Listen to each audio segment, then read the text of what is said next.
മണ്ഡലപൂജ മകരവിളക്ക് ദിവസങ്ങളിൽ ശബരിമലയിൽ ഭക്തർക്ക് നിയന്ത്രണം ഏർപ്പെടുത്താൻ തീരുമാനം. ഹൈക്കോടതിയുടെ അഭിപ്രായം അറിഞ്ഞ ശേഷമാകും അന്തിമ തീരുമാനം. മണ്ഡലപൂജ നടക്കുന്ന ഡിസംബർ 25-ന് 54,000 തീർത്ഥാടകർക്കും മണ്ഡലപൂജയ്ക്ക് സമാപനം കുറിച്ച് നടയടക്കുന്ന 26-ന് 60,000 ഭക്തർക്കും മാത്രമാണ് ദർശനം അനുവദിക്കുക. മകരവിളക്ക് ദിവസങ്ങളിലും നിയന്ത്രണം ഏർപ്പെടുത്താൻ തീരുമാനമായിട്ടുണ്ട്.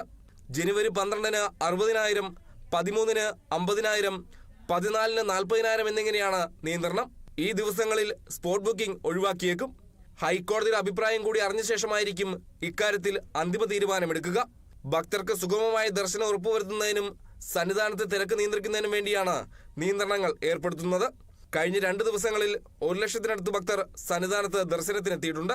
വലിയ തിരക്ക് അനുഭവപ്പെടുന്ന സാഹചര്യത്തിലാണ് മണ്ഡലപൂജയുടെ ഭാഗമായി തിരക്ക് നിയന്ത്രണത്തിന് ഭക്തരുടെ എണ്ണം കുറയ്ക്കാൻ തീരുമാനമെടുത്തത്.